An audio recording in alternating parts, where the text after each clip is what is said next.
Hello, my friends. How are you doing? It's been a week. I was live just 5 days ago because I had had such a sleepless night that I was literally like in this fugue exhaustion state and I couldn't tune in to some of my gifts. That was how tired I was. And from there, I hopped on live. I said hi to you all.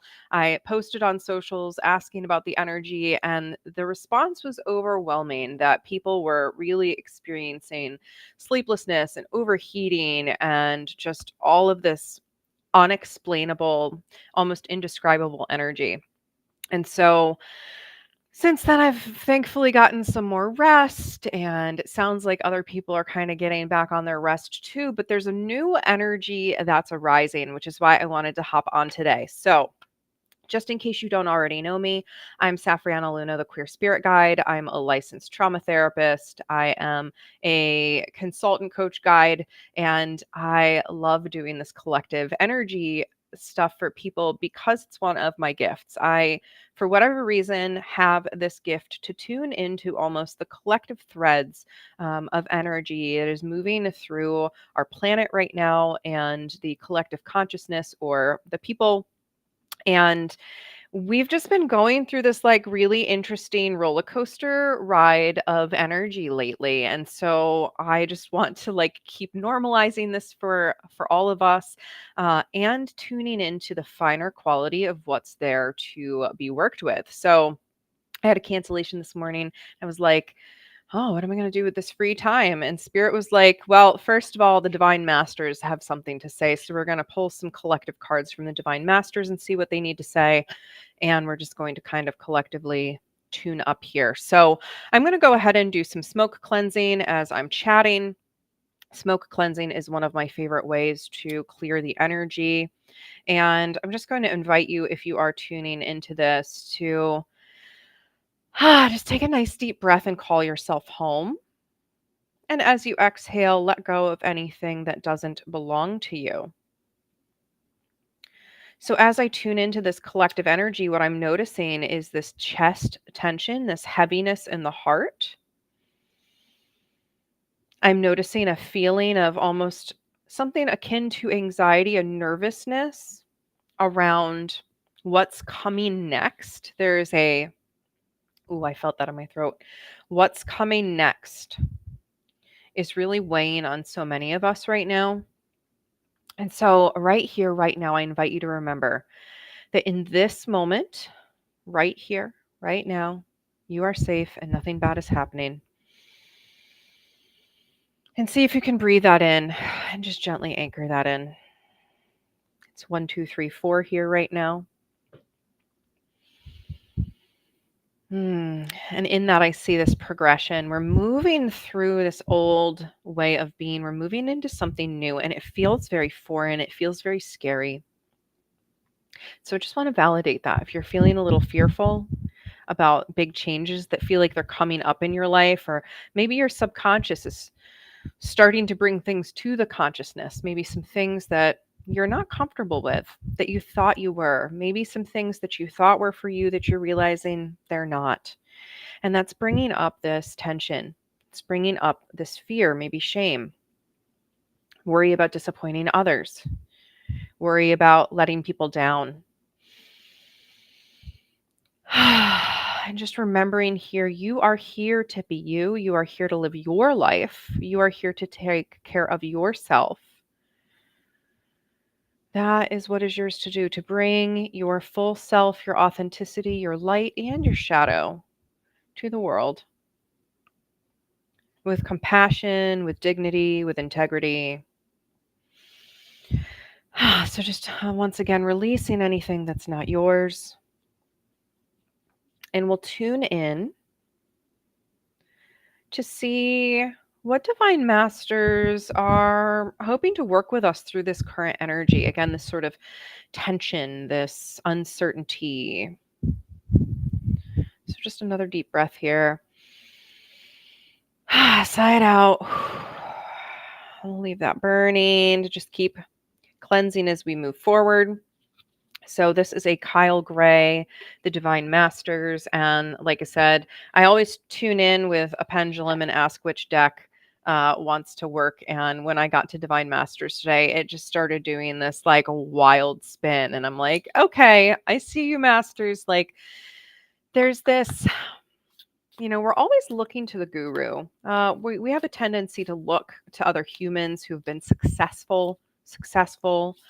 We tend to look to other humans for answers, right? Authority figures have played a big part in our life, and we've kind of looked to them in many ways: teachers, coaches, parents, grandparents, mentors, coaches, et cetera, et cetera, et cetera.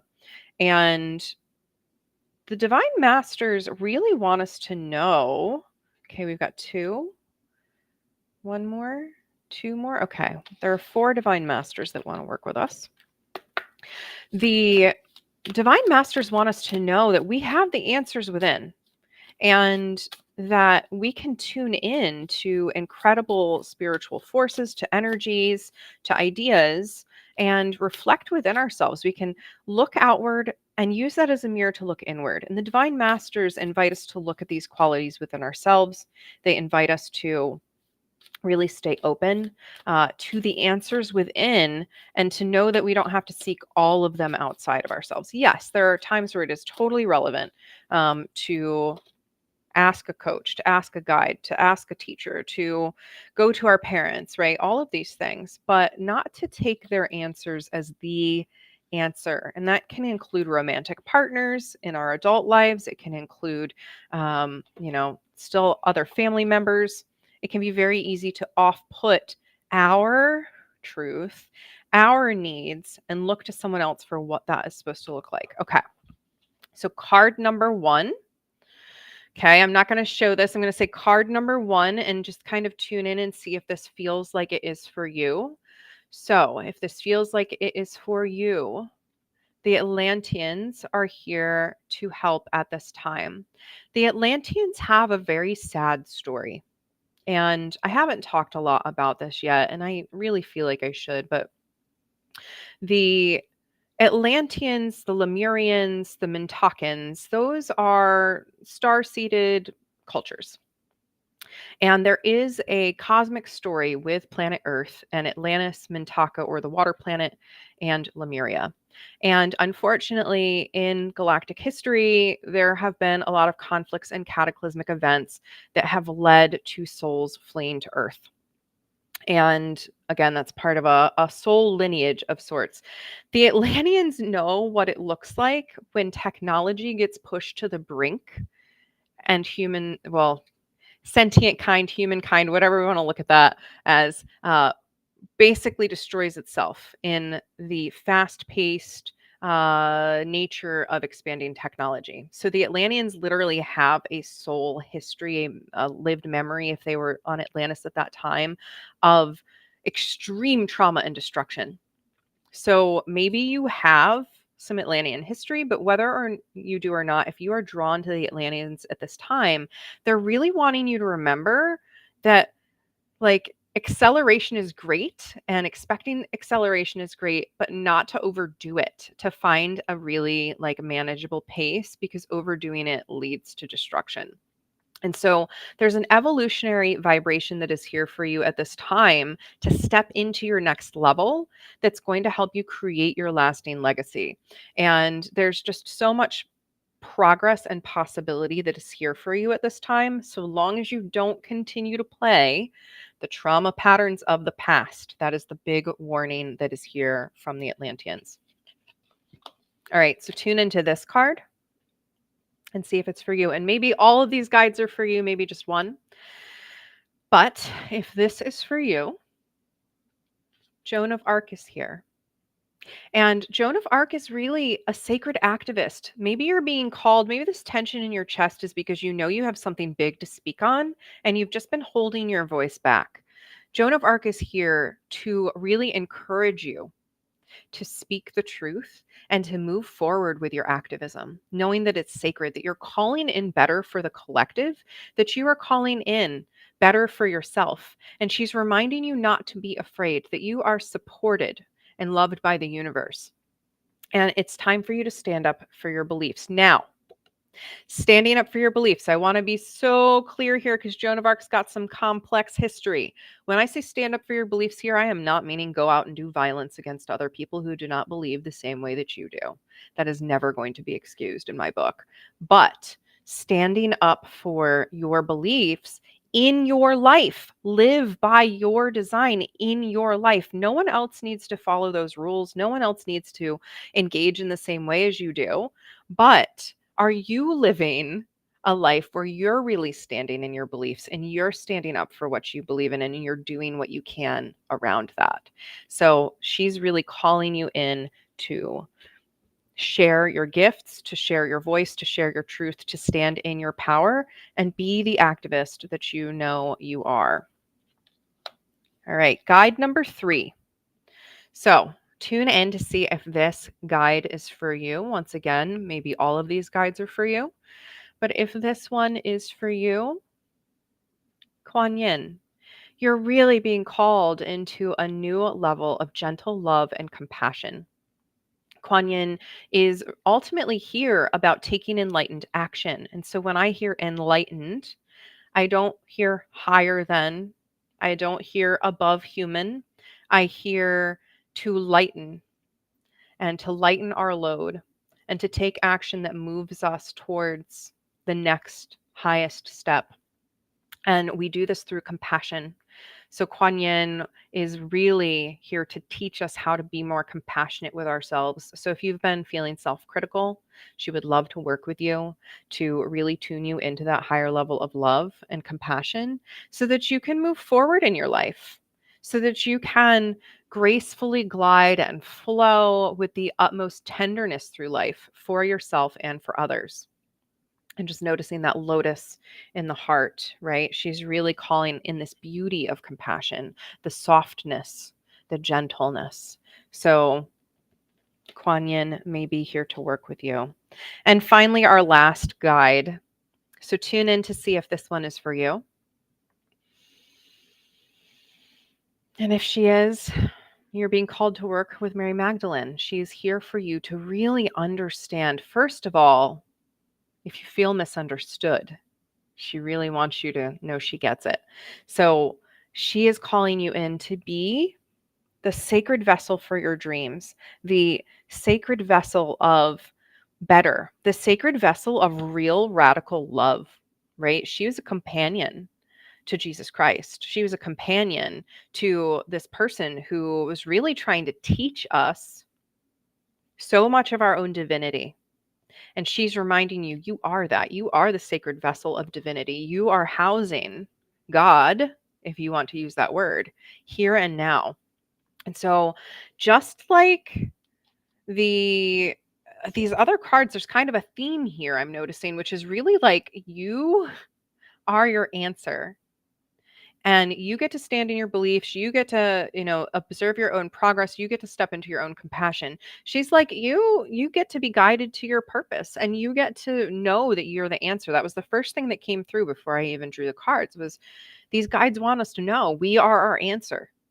And this tension that a lot of us are feeling right now is coming from looking to other people for the answer. So remember that you are your answer. And yes, you can get help from others to tune in, to hold space, to listen, but they can't really authentically give you your answer. No one really can, other than you, yourself, your team, your guides, your angels, your ancestors, God, whatever your higher power or team that you work with is. They can give you some ideas of where to go within and look, but they can't give you all of the answers. You have to live and breathe and embody that. And that's why, I see in this, we've got the evolution vibration with the Atlanteans, Joan of Arc with the sacred activist, Kuan Yin with enlightened action, and Mary Magdalene with being the sacred vessel. Yes, Marissa, it is the truth. So we're being called in to step into our power here, to really be the evolution, to be the activism for better, to be enlightened action and compassion in the world, and to be the sacred vessel of our own soul for the divinity within that exists here and now. So again, if you're feeling like this heaviness today, I hope that The energy clearing kind of lifted some of that. I'm going to go get my feet on the earth and take a nice walk today and just commune with nature. If that feels nourishing to you, I encourage you to do the same. And just to remember, we are all in this together. Right now, more than ever, we seem more divided. We seem more in conflict, and there's a lot of scary things in the world. But we are rising together. There are more and more people every single day waking up to the truth that love is what there is, and that we want to invite in more love instead of more chaos and more hatred and division. So be the love in the world. And I'd just like to throw this out there. If you are free on November 2nd, I am hosting a bear immersion where we're going to just get together. It's going to be from 11 to 5 with ample lunchtime and breaks, but we're going to be building rest nests. We're going to be meeting our own inner bear. We're going to be doing art. We're going to be doing mindfulness. It's going to be a day of nourishing rest right after Samhain, right after Halloween, and right before election season. So, if you need a day to come rest, let me know. I'm happy to share that with you. Or you can just go to livinglunas.com/bear, and that will take you right to the ticket page. It's pay what you can, $11 or more. And I really made it affordable so that hopefully as many people as want to be there can be there with us as we build rest nests and really like nourish ourselves. It's so needed right now, right? To find this love and compassion within. So I am sending you all of the love. I hope that you have a nourishing day and take good care of yourself, hydrate, and really land in your body, right? The sacred vessel of your body that is housing this multidimensional experience. So until next time, my friends, I'm Safriana.